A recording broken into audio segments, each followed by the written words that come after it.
Lyon, tribunal de grande instance, 14 mars 2019. Une femme se lève dans le box des témoins. Cheveux châtains tirés en chignon strict. Tailleur gris anthracite. Mains tremblantes qu'elle cache sous la table. Elle va prononcer 7 mots qui détruiront la vie d'un homme. 7 mots qui la détruiront, elle aussi. Je l'ai vue au volant ce soir-là. Mensonge. Le juge frappe de son marteau. Mathias Devreux, 34 ans, PDG de Néotech, est reconnu coupable d'homicide involontaire. 4 ans de prison ferme. Dans la salle, Claire Fontaine s'effondre en silence. Certaines vérités tuent à petit feu. Cette histoire est celle d'une mort programmée, en plusieurs actes, sans happy ending possible. Avant de poursuivre, une pause s'impose. Si ces premiers mots ont résonné en vous, c'est que votre esprit est prêt à accueillir des vérités qui ne se révèlent qu'aux consciences éveillées. Cette chaîne existe pour accompagner ceux qui choisissent de fortifier leurs pensées, d'ancrer leur foi dans le réel et d'assumer pleinement leurs choix. Suivez-nous pour continuer ce parcours de croissance authentique, pas à pas, avec lucidité et détermination. 4 ans plus tard, Lyon, quartier de la Confluence. Le jour se levait à peine sur le Rhône quand Mathias Devreux franchit les portes de la maison d'arrêt de Lyon-Corbas. 4 ans, 2 mois, 17 jours. Il avait compté chaque heure, chaque minute de cette injustice. Thomas Mercier, son avocat et meilleur ami, l'attendait au volant d'une Audi noire. « Bienvenue dans le monde libre !» Les mots sonnaient creux. Mathias monta sans répondre. Il n'était plus le même homme. Le PDG brillant qui avait bâti Néotech de ses mains était mort dans cette cellule. Ce qui en était ressorti était quelque chose de plus froid, de plus dangereux. « J'ai les documents que tu m'as demandés », dit Thomas en lui tendant une enveloppe Kraft. Claire Fontaine, 32 ans, avocate chez Mercier en associé, divorcée, pas d'enfant déclaré, vit seule dans un 3 pièces du 6e arrondissement. Seule, officiellement. Mathias ouvrit l'enveloppe, des photos. Claire sortant de son immeuble, Claire au palais de justice, Claire dans un café de la Croix-Rousse. 4 ans n'avaient pas changé grand-chose. Peut-être des cernes plus marquées, une maigreur inquiétante, mais toujours cette élégance froide qui l'avait attirée autrefois. « Elle travaille toujours chez ton père ?» demanda Mathias. Thomas serra le volant. « Mathias, mon père ne savait pas. Il n'était pas au courant de ce qui s'est passé. »« Vraiment ? Un homme qui dirige le plus gros cabinet d'avocats de Lyon ne sait pas qu'une de ses associées a commis un parjure ?» Claire n'a jamais avoué. Officiellement, son témoignage était sincère. Officiellement, Mathias répéta le mot avec dégoût. Et officieusement, il y a des rumeurs, des gens qui disent qu'elle était sous pression, que quelqu'un l'a forcée. Qui ? Son père, Gérard Fontaine. Le nom tomba comme une sentence. Gérard Fontaine. Homme d'affaires véreux, propriétaire de plusieurs sociétés écrans, impliqué dans des affaires de corruption jamais prouvées. Et accessoirement, l'homme dont la voiture avait renversé cette jeune femme sur les quais de Saône ce soir de mars 2019. Il est toujours en liberté ? Évidemment, il a des appuis partout. Police, justice, politique. Tu le sais bien. Mathias le savait. C'était précisément pour ça qu'il était en prison pendant que le vrai coupable coulait des jours heureux. « Qu'est-ce que tu comptes faire ?» demanda Thomas. « Récupérer ce qui m'appartient, ma vie, ma réputation, ma liberté. » Et Claire ? Mathias regarda par la fenêtre. Lyon défilait, ses rues qu'il connaissait par cœur, sa ville qu'il avait oubliée. Claire paiera, comme tous les autres. Mathias, je t'ai demandé de l'aide en tant qu'ami, pas en tant que conscience morale. Si tu as un problème avec mes intentions, tu peux me déposer ici. Thomas se tut. Il connaissait cet homme depuis l'université. Savait qu'une fois une décision prise, rien ne le ferait changer d'avis. Néotech ? demanda-t-il pour changer de sujet. Le conseil d'administration t'attend demain matin. Ils peuvent attendre. Mathias, l'entreprise est au bord de la faillite. Tu as perdu la moitié de tes clients. Les investisseurs se sont retirés, si tu ne... Je sais. Bien sûr qu'il savait. En prison, il avait suivi chaque rapport, chaque chute du cours de bourse, chaque article annonçant la mort programmée de son entreprise. 4 ans d'acharnement médiatique. 4 ans à être présenté comme un criminel. J'ai un plan. Quel plan ? Tu verras. La voiture se gara devant un immeuble moderne de la Part-Dieu. L'appartement que Thomas avait loué pour lui, temporaire, le temps de se réorganiser. Tu as besoin de quelque chose? Oui, l'adresse exacte du cabinet où travaille Claire. Thomas hésita. Pourquoi? Parce que demain matin, j'ai l'intention d'aller lui rappeler ce qu'elle m'a fait. C'est une mauvaise idée. Probablement. Donne-moi quand même l'adresse. Thomas soupira et griffonna sur un bout de papier. 18 rue de la République, 3e étage. Mathias prit le papier et sortit de la voiture. Mathias appela Thomas par la fenêtre. Je sais que tu souffres, mais la vengeance ne te rendra pas ces 4 ans. Non, mais ça me fera du bien quand même. Il claqua la portière et entra dans l'immeuble sans se retourner. Dans l'appartement vide, Mathias posa son sac. Un sac avec les affaires accumulées en 4 ans. 3 livres. Une photo de sa mère. Une lettre qu'il n'avait jamais envoyée. Il s'approcha de la fenêtre. Lyon s'étalait sous ses yeux. Quelque part dans cette ville, Claire Fontaine vivait sa vie. Tranquillement, sans payer pour ce qu'elle avait fait. Plus pour longtemps, murmura-t-il. Il sortit son téléphone. Un modèle récent que Thomas lui avait procuré. Composa un numéro qu'il connaissait par cœur. « Allô ? C'est moi, je suis sorti. » Silence à l'autre bout, puis une voix féminine, surprise. « Mathias, c'est vraiment toi ? » « Oui, Isabelle. J'ai besoin de ton aide. Tout ce que tu veux. Trouve-moi tout ce que tu peux sur Claire Fontaine, relevé bancaire, facture médicale, appel téléphonique, déplacement, tout. Mathias, tu es sûr de... Tout, Isabelle, sans exception. D'accord, ça prendra combien de temps ? 1 semaine maximum. Je te rappelle dans 3 jours. Il raccrocha et s'allongea sur le canapé. Ferma les yeux. Mais le sommeil ne vint pas. Il ne venait plus depuis 4 ans. Sauf avec les médicaments que le médecin de la prison lui avait prescrits. Des anxiolytiques, des somnifères, des antidépresseurs. Le cocktail classique du détenu qui veut survivre. Mathias se leva et alla dans la salle de bain. Se regarda dans le miroir. Cet homme lui était étranger. Cheveux grisonnants sur les tempes, cernes profonds, cicatrice sur le sourcil gauche, souvenir d'une bagarre en détention. À 38 ans, il en paraissait 50. « Claire Fontaine, dit-il à son reflet, tu vas payer, je te le promets. » Le reflet ne répondit pas, mais quelque part dans la nuit lyonnaise, une femme se réveillait en sursaut. Trempée de sueur, le même cauchemar. Encore, toujours, la salle d'audience. Le regard de Mathias quand le verdict était tombé, cette haine pure dans ses yeux. Claire se leva, alla dans la chambre d'à côté. Une petite fille de 3 ans dormait paisiblement, cheveux bruns, très délicats. « Je suis désolée, » murmura Claire, « tellement désolée. » Mais désolée ne suffirait jamais. Le lendemain matin, Claire Fontaine entra dans les locaux de Mercier & Associés à 8 heures précises. Comme chaque jour depuis 4 ans, routine immuable. Café, dossier, plaidoirie, rentrer, s'effondrer, recommencer. « Maître Fontaine, vous avez un rendez-vous à 9 heures, annonça sa secrétaire. « Qui ?»« Un certain monsieur Devreux. Il n'a pas voulu donner plus de détails. » Le sang de Claire se glaça. « Annulé. » Il a insisté, il a dit que c'était urgent. J'ai dit annulé. Trop tard. La voix venait de derrière. Claire se retourna. Mathias se tenait dans l'embrasure de la porte. Costume sombre impeccable. Regard de glace. « Bonjour Claire !» Elle ne répondit pas, ne pouvait pas. Sa gorge était nouée.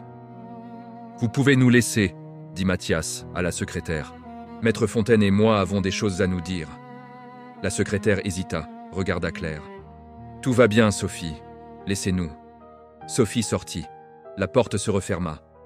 Le silence s'installa. « 4 ans, » commença Mathias en s'avançant. « 4 ans que j'attends ce moment. Mathias, je... » « Tais-toi » le ton était calme, presque doux, mais chargé d'une violence contenue. « Tu n'as pas le droit de parler, pas encore. » Il contourna le bureau, s'assit dans le fauteuil face à elle, croisa les jambes, parfaitement détendu. « Tu sais ce qu'on fait en prison quand on a du temps ? On réfléchit, on analyse, on reconstruit. J'ai passé 1472 jours à reconstruire cette nuit de mars 2019. Je peux t'expliquer? Explique alors. Explique-moi pourquoi tu m'as détruit, pourquoi tu as menti sous serment, pourquoi tu m'as envoyé en enfer pendant 4 ans. Claire sentit les larmes monter. Mon père, ton père t'a forcé. Ce n'était pas une question. Oui. Comment? Il a menacé de faire du mal à quelqu'un que j'aime. Qui? Claire hésita. Ça n'a pas d'importance. Au contraire, ça a toute l'importance du monde. Mathias, s'il te plaît. Qui, Claire? Ma fille. Le mot tomba comme une bombe. Mathias se figea. Ta fille? Elle avait 6 mois quand l'accident est arrivé. Mon père a dit que si je ne témoignais pas contre toi, il me l'enlèverait, qu'il ferait en sorte que je ne la revoie jamais. Tu n'avais pas d'enfant, les enquêteurs ont vérifié. Elle n'est pas déclarée sous mon nom. Elle vit chez ma mère, officiellement c'est ma nièce. Mathias la regarda longuement, cherchant le mensonge. Pourquoi je te croirais? Parce que c'est la vérité. La vérité. Venant de toi, ce mot est une insulte. Je sais, j'ai détruit ta vie, mais j'ai sauvé la sienne. Noble sacrifice. Sauf que tu aurais pu me le dire, m'expliquer, chercher une solution. Il n'y avait pas de solution. Mon père contrôle tout. La police, les juges, les avocats, tu le sais. Alors pourquoi maintenant? Pourquoi me le dire maintenant? Parce que... Claire prit une grande respiration. Parce que je vais mourir. Le silence retomba. Plus lourd, plus définitif. Quoi? Cancer du pancréas, stade 4, 6 mois, peut-être moins. Mathias ne bougea pas. Tu mens. Je voudrais. Elle ouvrit un tiroir, sortit un dossier médical, le posa devant lui. Mathias le feuilleta. Rapport d'examen, scanner, diagnostic, pronostic sombre. Depuis quand? 3 mois. Pourquoi me le dire? Parce que avant de partir, je veux que tu saches la vérité, que tu ne passes pas le reste de ta vie à me haïr pour de mauvaises raisons. Oh, je te hais pour les bonnes raisons, crois-moi, je sais. Mais au moins maintenant, tu sais pourquoi j'ai fait ça. Mathias ferma le dossier, se leva. Ça ne change rien. Je ne m'attendais pas à ce que ça change quoi que ce soit. Tu veux mon pardon, c'est ça? Non. Je veux juste que tu saches, pour qu'après ma mort, tu puisses avancer. Avancer.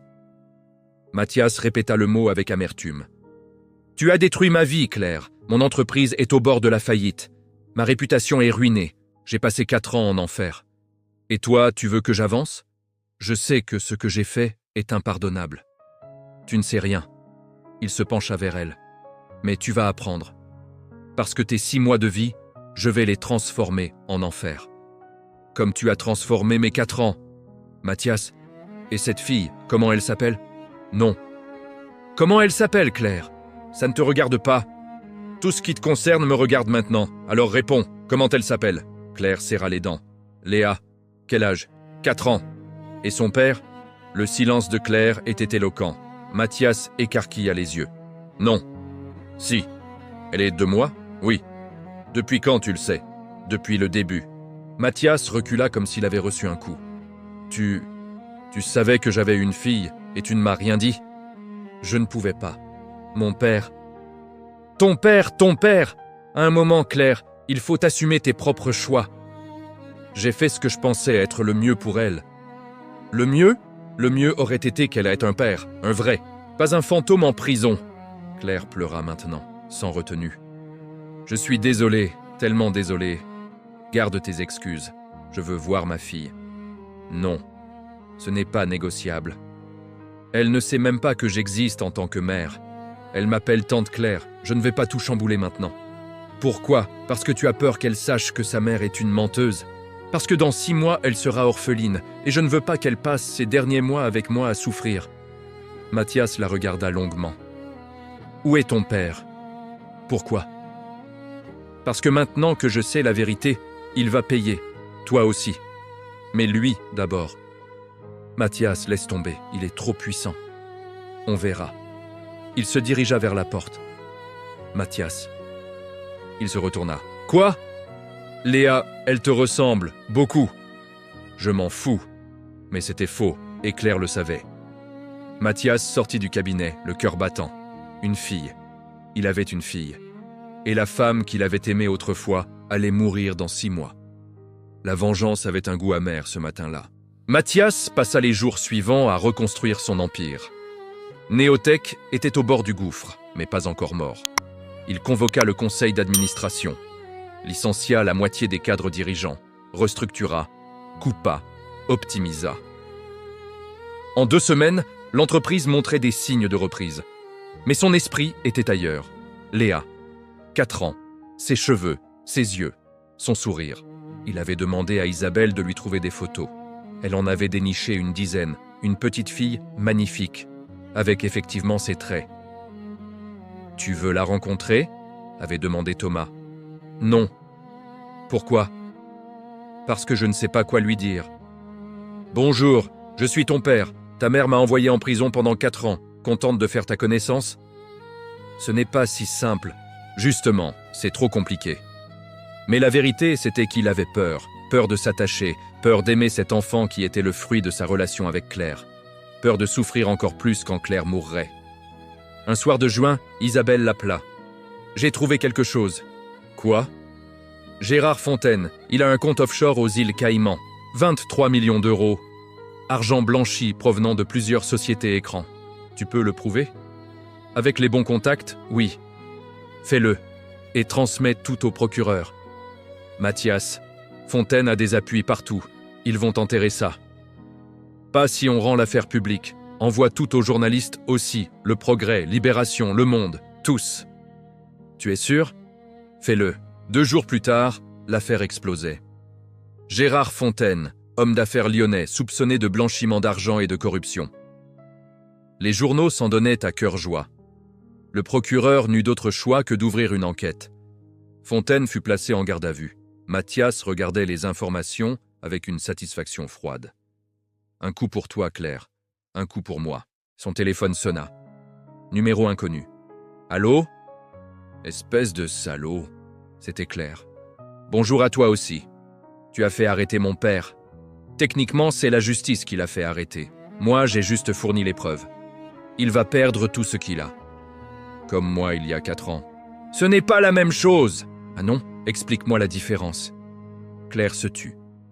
Mathias, s'il te plaît. Il est malade. Il a 75 ans. Il ne survivra pas à la prison. Il aurait dû y penser avant de me détruire. Tu es en train de devenir comme lui. Peut-être. Mais au moins, je dors bien la nuit. Vraiment ? Parce que moi, je ne dors plus depuis 4 ans. Mathias sentit quelque chose se serrer dans sa poitrine. Ce n'est pas mon problème. Si, parce que Léa vit avec mon père, et si tu le détruis, tu détruis aussi son équilibre. Alors prends-la avec toi. Je ne peux pas, je suis trop malade. Je ne peux pas m'occuper d'elle. Trouve quelqu'un d'autre. Il n'y a personne d'autre. Ma mère est morte, je n'ai pas de famille. Le silence tomba. Mathias, reprit Claire d'une voix plus calme. Je te demande une chose, une seule. Laisse mon père tranquille jusqu'à ma mort. Après, fais ce que tu veux, mais pas maintenant. Pourquoi je ferais ça ? Parce que si tu le détruis maintenant, Léa se retrouvera seule, et je ne serai plus là pour la protéger. Elle a un père qu'elle ne connaît pas, un père qui me hait. Tu crois vraiment que c'est une bonne idée ? Je ne sais pas, mais je sais que ton père mérite de payer. Il paiera, je te le promets, mais après, s'il te plaît. Mathias réfléchit. J'ai une condition. Laquelle ? Je veux voir ma fille. Non. Alors l'accord ne tient pas. Mathias, c'est à prendre ou à laisser, Claire. Tu as 24 heures pour décider. Il raccrocha. Claire fixa son téléphone, puis se tourna vers la fenêtre. Lyon s'étendait sous le soleil de juin. Quelque part dans cette ville, un homme réclamait ses droits, et elle n'avait aucun moyen de refuser. Le lendemain, elle rappela. « D'accord, tu peux la voir. »« Quand ?»« Demain, parc de la Tête d'Or, 15 heures. »« Elle sait qui je suis ?»« Non. Je lui dirai que tu es un ami. »« Un mensonge de plus. »« Oui. Un de plus. » Claire raccrocha et s'effondra sur son canapé. 6 mois. Elle avait 6 mois pour tout réparer. 6 mois pour que Léa apprenne à connaître son père. 6 mois pour mourir en paix. Mais elle savait déjà que ça ne suffirait pas.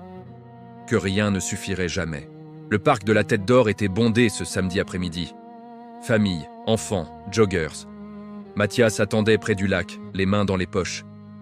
Nerveux. Plus nerveux qu'avant n'importe quelle réunion importante. Elle arrive. Claire apparut, tenant la main d'une petite fille, Léa. Cheveux bruns en couette, robe à fleurs, sourire timide. Mathias sentit son cœur s'arrêter. C'était elle, sa fille. Léa, voici Mathias, c'est un ami de tante Claire. Bonjour, monsieur. La voix était douce. Mathias s'accroupit pour être à sa hauteur. Bonjour, Léa, tu peux m'appeler Mathias. D'accord. Tu veux aller voir les canards? Oh oui. Ils marchèrent vers le lac. Claire resta en retrait, observant. Mathias et Léa s'assirent sur un banc. « Tu aimes les animaux ?» demanda Mathias. « Beaucoup. Moi, j'aime surtout les chats. Tante Claire dit qu'on aura un chaton bientôt. »« C'est vrai ?»« Oui, un petit chaton tout blanc. Je vais l'appeler Nuage.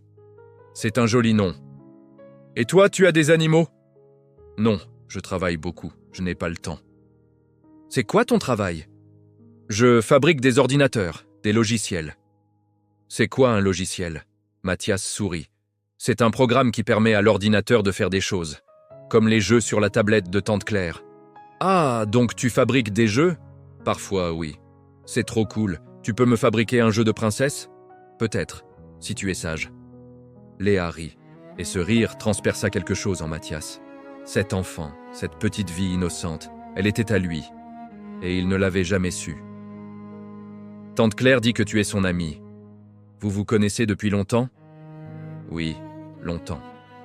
Elle est triste souvent, tante Claire. Elle pleure la nuit. Tu le sais? Oui, j'entends, mais je fais semblant de dormir. Pourquoi elle pleure? Je sais pas, peut-être qu'elle a mal quelque part. Mathias regarda Claire au loin, assise sur un banc, pâle, amaigrie, mourante. Sûrement. Ils restèrent 1 heure au parc. Léa parlait sans arrêt, de l'école, de ses copines, de ses dessins animés préférés. Mathias écoutait, fasciné, brisé. Cet enfant aurait dû être sienne depuis le début. Il aurait dû la voir naître, grandir, faire ses premiers pas. Mais 4 ans volés ne se rattrapent pas. Il faut qu'on y aille, dit finalement Claire en s'approchant. Léa a un goûter d'anniversaire chez une amie. D'accord, Léa se leva. Au revoir Mathias, on se revoit bientôt? Oui, bientôt. Promis. Promis. Elle lui fit un bisou sur la joue et partit en courant.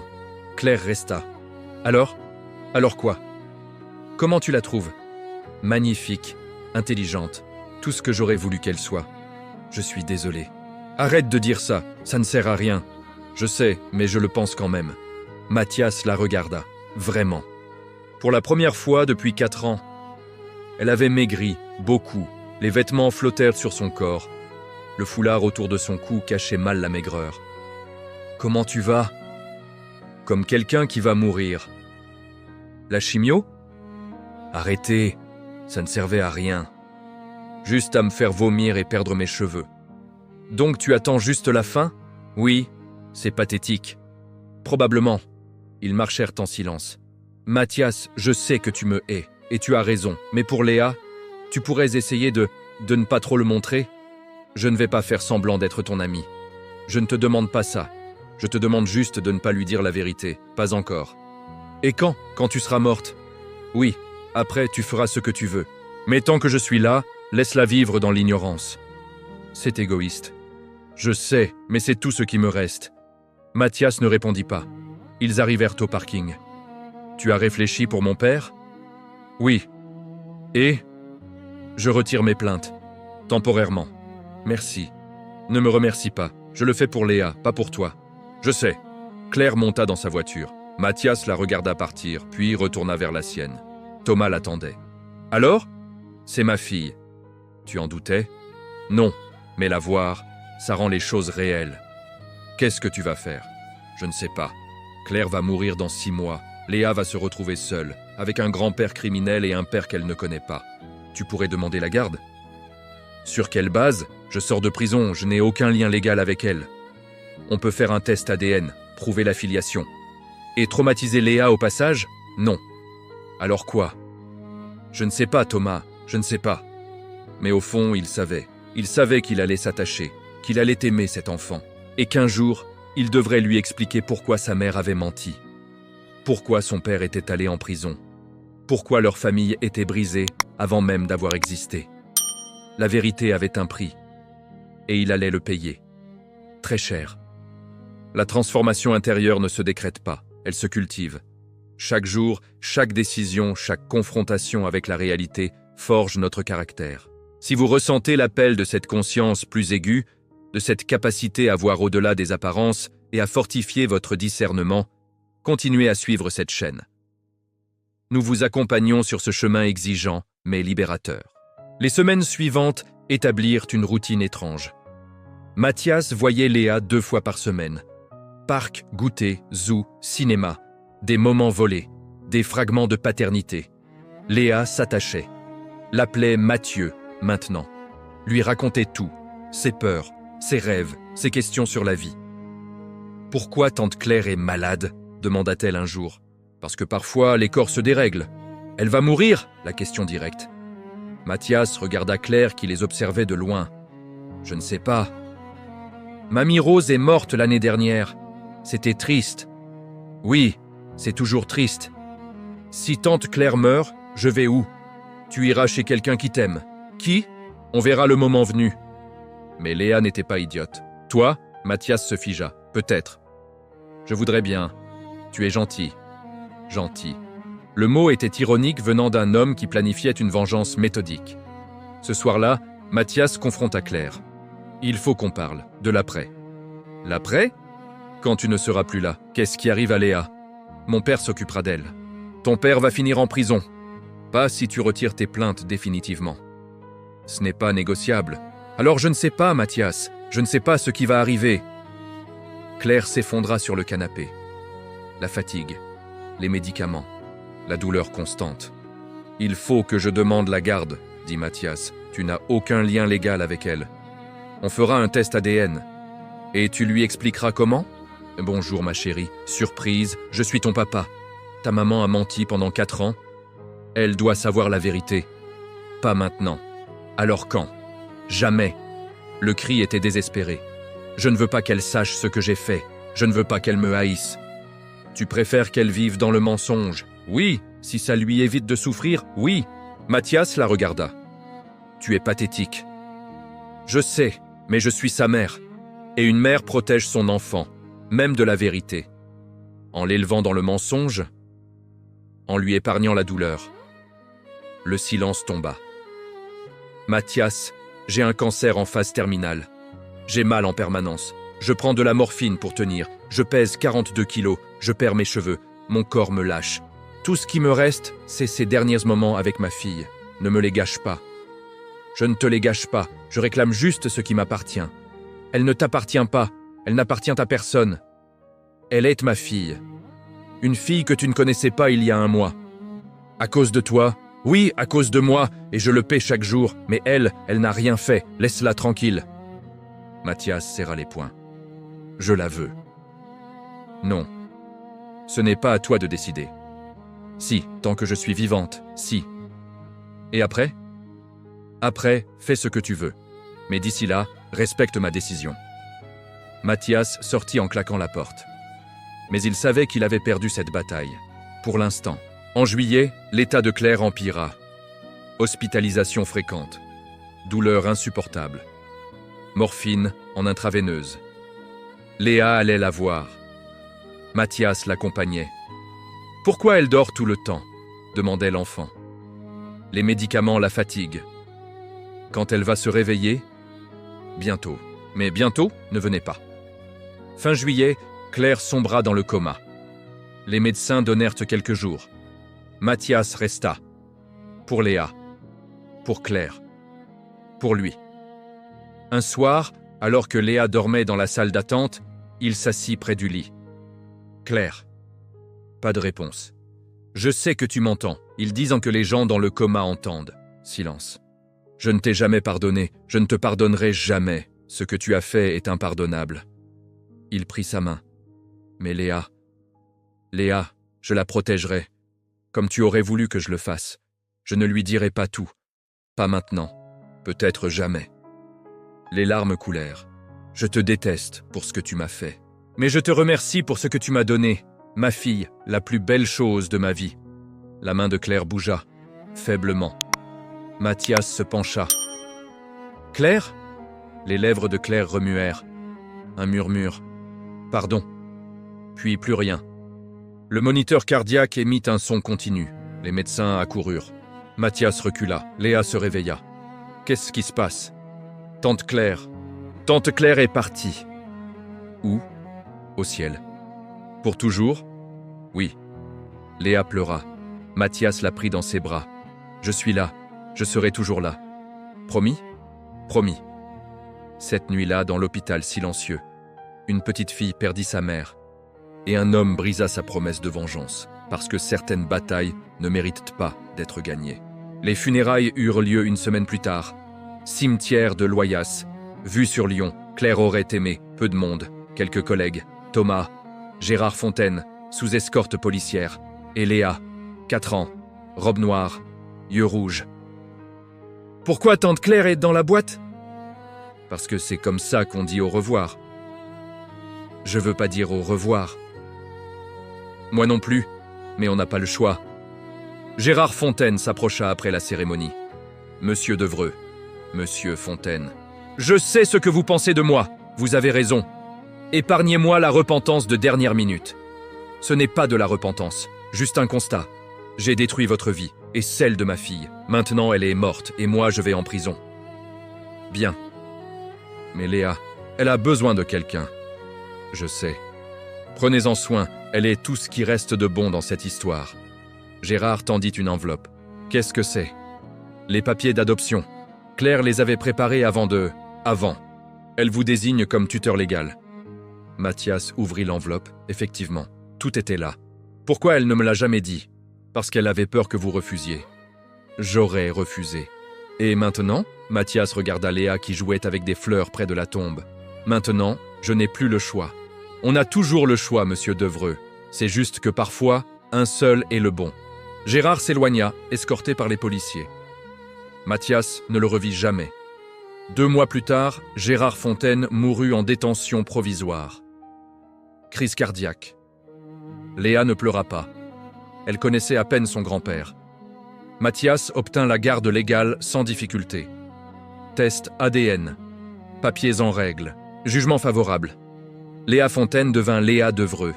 « Je peux t'appeler papa ?» demanda-t-elle un soir. « Si tu veux. »« Tu veux ?»« Oui. »« Alors je t'appelle papa. »« D'accord. Papa. »« Oui. »« Pourquoi tante Claire est partie ? » ?»« Parce qu'elle était malade. »« Elle aurait pu guérir ? » ?»« Non, pas cette fois. C'est triste. Oui, très triste. »« Tu pleures parfois ? » ?»« Parfois.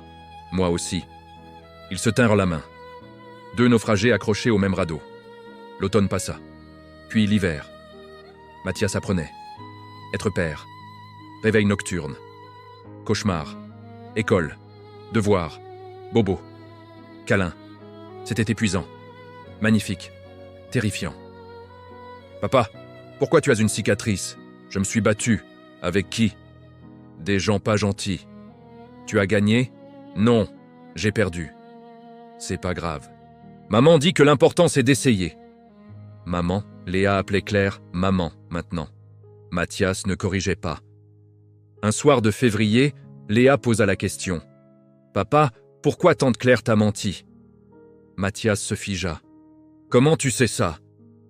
J'ai entendu des gens parler à l'école. Ils disent que maman a menti au tribunal, que c'est pour ça que tu es allé en prison.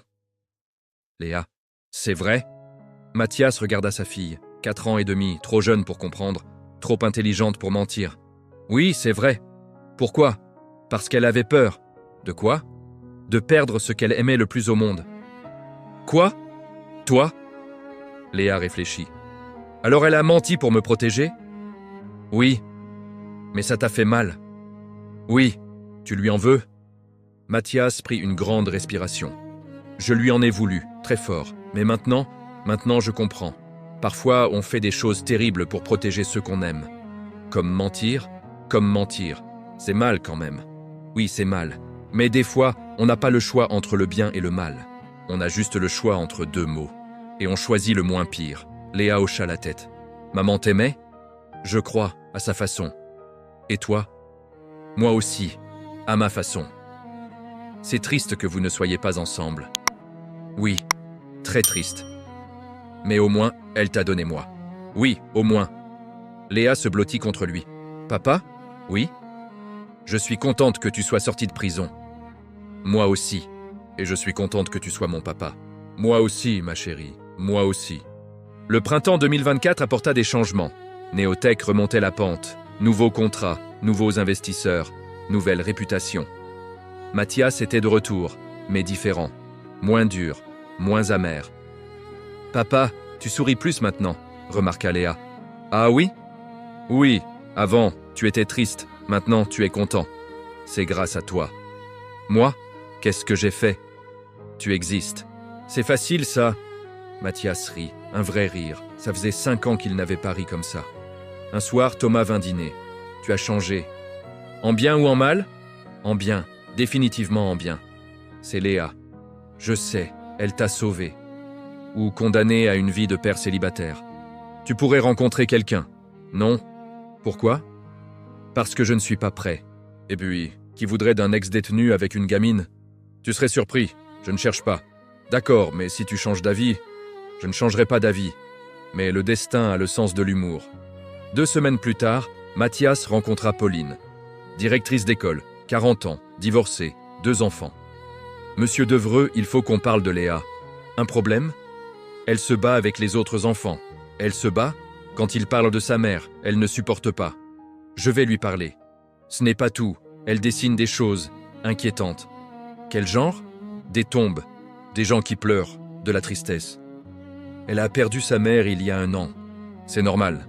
Je sais, mais peut-être qu'un suivi psychologique. Vous pensez qu'elle a besoin d'aide? Je pense qu'elle a besoin d'exprimer sa douleur. Et le dessin ne suffit peut-être pas. Mathias accepta. Léa commença la thérapie. Ça l'aida. Pauline et Mathias se revirent. Café, déjeuner, dîner. Je ne cherche rien de sérieux, dit Mathias. Moi non plus. Alors pourquoi on continue à se voir? Parce que c'est agréable. C'est tout? Pour l'instant, mais pour l'instant devint régulièrement. Puis, souvent, puis, tous les jours. Léa rencontra Pauline. Elle est gentille. Tu l'aimes bien? Oui, mais elle remplace pas maman. Personne ne remplacera maman. Bien. En mai 2024, Mathias reçut un appel. Monsieur Devreux, maître Blanchard, notaire de feu Clairefontaine. Oui? Madame Fontaine a laissé une lettre pour vous, à n'ouvrir qu'1 an après son décès. Pourquoi 1 an? Je ne sais pas, mais ce sont ses instructions. Très bien, envoyez-la moi. La lettre arriva 3 jours plus tard. Enveloppe blanche, écriture de Claire. Mathias attendit d'être seul pour l'ouvrir. Mathias, si tu lis cette lettre, c'est que je suis morte depuis 1 an et que Léa vit avec toi. J'espère qu'elle va bien. Que tu prends soin d'elle, qu'elle t'appelle papa. Je sais que tu me hais, que tu me haïras toujours. C'est normal. Ce que j'ai fait est impardonnable. Mais je veux que tu saches pourquoi, pas pour me justifier, juste pour que tu comprennes. Mon père m'a menacé. Pas juste de prendre Léa, de la tuer. Il a dit que si je ne témoignais pas contre toi, il ferait en sorte qu'elle ait un accident. J'ai vu ses yeux ce jour-là, et j'ai su qu'il était sérieux. Alors j'ai choisi, entre ta liberté et sa vie. Et j'ai choisi sa vie. Je sais que tu aurais fait pareil, qu'à ma place, tu aurais sacrifié 4 ans pour la sauver. Mais savoir ça ne rend pas les choses plus faciles, parce que ces 4 ans t'ont détruit. Et moi aussi, je n'ai jamais cessé de t'aimer. Même quand je te détestais. Même quand je savais que c'était impossible. Même quand j'ai appris que j'allais mourir. Tu as été le grand amour de ma vie. Et Léa est le plus beau cadeau que tu m'aies fait. Prends soin d'elle. Apprends-lui à être forte, à faire les bons choix, à ne jamais mentir, même pour de bonnes raisons, parce que les mensonges, même les plus nobles, finissent toujours par détruire. Je t'aimais. Je t'aime encore. Je t'aimerai toujours. Pardonne-moi si tu peux. Oublie-moi si tu ne peux pas. Claire. Mathias plia la lettre, la rangea dans un tiroir, pleura. Pour la première fois depuis des années, il pleura vraiment. Pour Claire, pour lui, pour tout ce qui aurait pu être, mais n'avait jamais été. L'été 2024 fut lumineux. Vacances en Provence, Pauline et ses enfants, Léa et ses nouveaux amis, baignade, rire, insouciance. Papa, je suis heureuse. Tant mieux, ma chérie. Maman aurait aimé ça. Sûrement. Tu penses encore à elle? Tous les jours. Moi aussi. C'est bien, il ne faut pas oublier. Même si ça fait mal. Surtout si ça fait mal. Parce que ça veut dire qu'on a aimé. Léa réfléchit. Papa, tu aimes Pauline? Je crois. Tu crois ou tu es sûr? Je ne suis sûr de rien, ma puce. Mais oui, je l'aime. Bien, elle aussi, elle t'aime. Comment tu le sais? Elle te regarde comme maman te regardait sur les photos. Mathias n'avait pas remarqué. Mais Léa avait raison. En septembre, Mathias demanda Pauline en mariage. Tu es sûr? Non, mais je veux essayer. Ce n'est pas très romantique. Je sais, mais c'est honnête. D'accord. D'accord oui ou d'accord non? Oui, j'accepte. Le mariage eut lieu en novembre. Simple, civil, famille et amis proches. Léa était demoiselle d'honneur. Papa, tu es heureux? Oui? Vraiment? Vraiment. Bien, parce que tu mérites d'être heureux. Toi aussi. Je sais, et je le suis. Tout semblait parfait.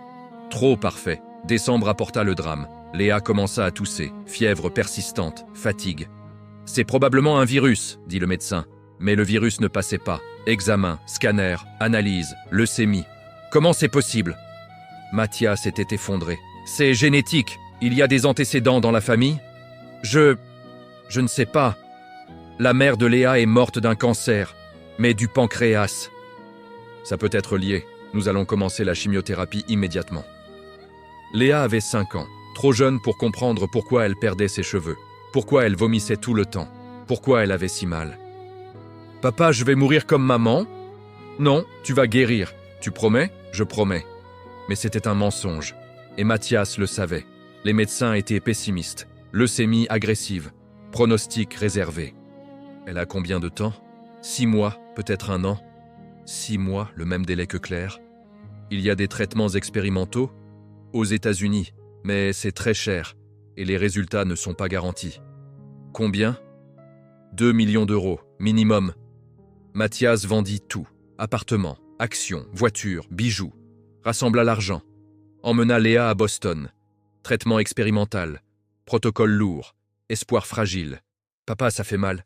Je sais, ma chérie, mais il faut tenir. Je suis fatigué. Encore un peu. Tiens encore un peu. Mars 2025. Léa pesait 20 kilos. Ses cheveux ne repoussaient plus. Son corps était couvert de bleu. Monsieur Devreux, nous avons fait tout ce que nous pouvions. Ce n'est pas suffisant. Je sais, mais la leucémie ne répond pas au traitement. Alors trouvez autre chose. Il n'y a rien d'autre. Il doit y avoir quelque chose. Je suis désolé. Mathias s'effondra. Pauline le soutint. On va rentrer en France, passer ces derniers mois chez nous. Elle va mourir. Oui, mais entourée de ceux qui l'aiment. Avril 2025. Lyon, soins palliatifs. Léa dormait la plupart du temps. Papa. Oui, ma chérie. Je vais voir maman? Oui. Elle m'attend? Sûrement. C'est bien. J'ai hâte de la revoir. Ne dis pas ça. Pourquoi? Parce que je ne veux pas te perdre. Mais je serai avec maman. Et vous, vous serez ensemble. Pauline est gentille. Elle prendra soin de toi. Léa. Papa, promets-moi quelque chose. Tout ce que tu veux. Pardonne, maman. Elle a fait ce qu'elle pensait être le mieux. Je lui ai pardonné. Vraiment? Vraiment. Bien, alors je peux partir tranquille. Ne pars pas. Il faut, je suis fatigué. Encore un peu, reste encore un peu. D'accord, encore un peu. Mais encore un peu ne durera pas. Le 15 avril 2025, Léa Devereux s'éteignit. 5 ans et demi, trop jeune, trop tôt. Mathias ne pleura pas, n'avait plus de larmes, juste un vide. Immense, définitif. Les funérailles eurent lieu au cimetière de Loyasse, près de la tombe de Claire. Elles seront ensemble, dit Pauline. Mathias ne répondit pas. Thomas était là. Isabelle aussi. Collègues, amis, famille. Je suis désolé, dit Thomas. Moi aussi. Elle était extraordinaire. Elle l'était. Tu vas t'en remettre? Non. Mathias, je ne m'en remettrai jamais. J'ai perdu ma fille. Comment on se remet de ça? Thomas n'avait pas de réponse. Après l'enterrement, Mathias resta seul près de la tombe. 2 pierres côte à côte. Clairefontaine. 1992-2023. Léa Devreux, 2019-2025. Vous êtes parties toutes les deux, murmura-t-il. Et moi, je suis toujours là. Pourquoi? Pourquoi c'est moi qui reste? Pas de réponse, juste le vent dans les arbres. Claire, tu m'as pris 4 ans. Je t'ai haï pour ça. Mais tu m'as donné Léa, et ces 5 ans avec elle, ça valait les 4 perdus. Je ne sais pas si c'est du pardon, mais c'est de la reconnaissance. Il posa une fleur sur chaque tombe. Prenez soin l'une de l'autre. Et si vous pouvez, prenez soin de moi aussi, parce que je ne sais pas comment continuer sans vous.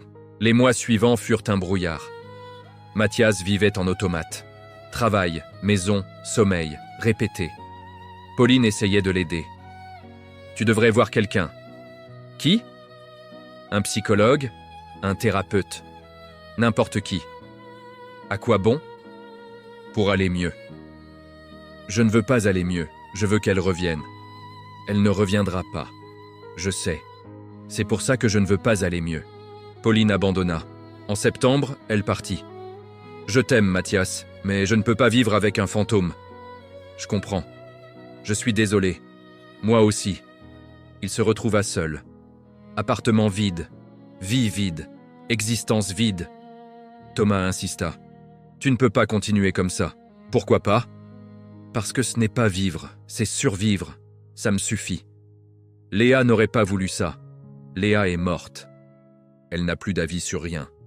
Mathias, laisse-moi tranquille, Thomas, s'il te plaît. Juste, laisse-moi tranquille. Thomas partit.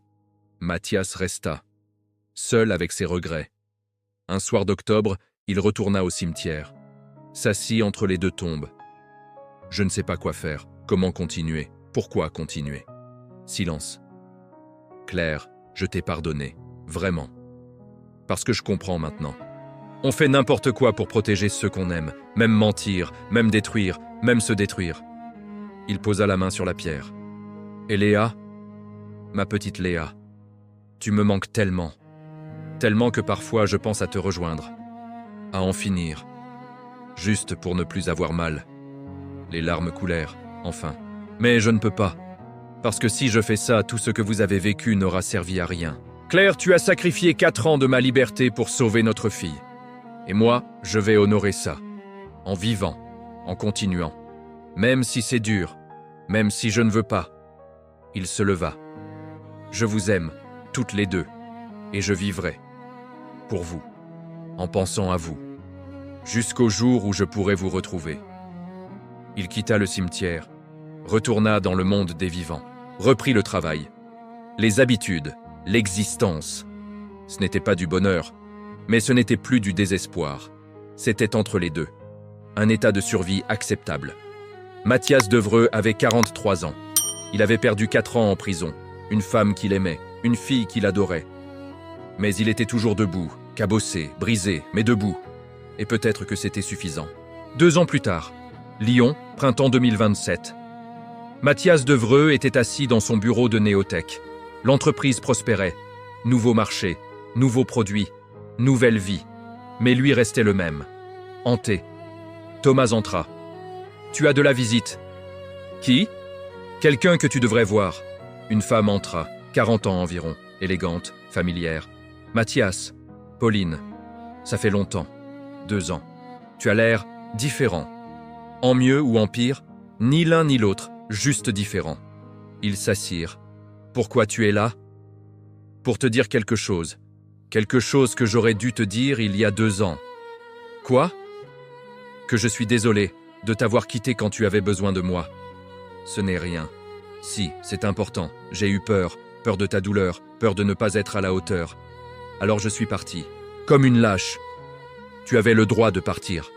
Non, quand on aime quelqu'un, on reste. Même quand c'est dur. Surtout quand c'est dur. C'est pour ça que tu es revenu? Pour t'excuser? Non, je suis revenu parce que je t'aime encore. Et que je veux essayer à nouveau, si tu veux. Mathias la regarda longuement. Je ne sais pas si je peux. Pourquoi? Parce que j'ai peur. Peur de m'attacher. Peur de perdre encore. Moi aussi, mais peut-être qu'on peut avoir peur ensemble. Et si ça ne marche pas? Alors au moins, on aura essayé. Mathias réfléchit. D'accord. D'accord? Essayons, lentement, sans promesse, juste essayer. Pauline sourit. Ça me va. Ils dînèrent ce soir-là, parlèrent de tout, de rien, de Léa, de Claire, du passé, de l'avenir. Tu vas toujours au cimetière ? Demanda Pauline. Tous les dimanches. Je peux venir avec toi ? Tu veux ? Oui, elles faisaient en partie de ta vie. Je veux les connaître, même comme ça. D'accord. Le dimanche suivant, ils allèrent ensemble. Mathias présenta Pauline aux tombes. Claire, Léa, voici Pauline.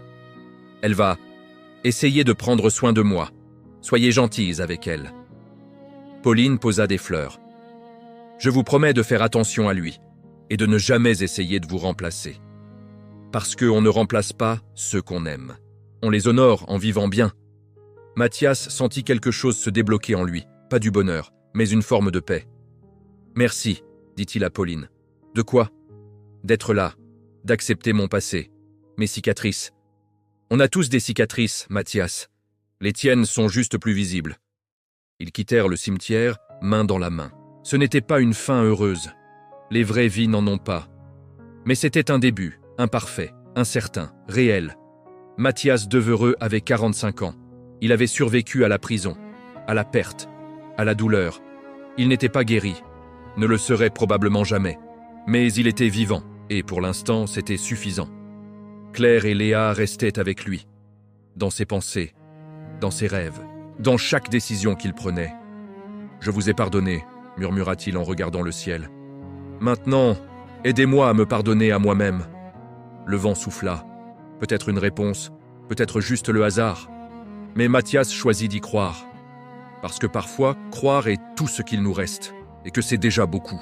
Si vous êtes parvenu jusqu'ici, c'est qu'une transformation s'est déjà amorcée en vous. Cette histoire n'est pas simplement un récit, elle est le reflet d'un processus de renforcement intérieur qui se poursuit bien au-delà de ces mots. En suivant cette chaîne, vous ne consommez pas seulement du contenu. Vous choisissez d'entraîner votre esprit, d'approfondir votre foi et de construire une base intérieure plus solide pour votre existence. Abonnez-vous et demeurez sur ce chemin. Car lorsque la pensée s'aligne, que la foi se fortifie et que la conscience s'éveille, la transformation cesse d'être une promesse pour devenir une expérience quotidienne. Votre parcours continue, un pas à la fois, avec courage et lucidité.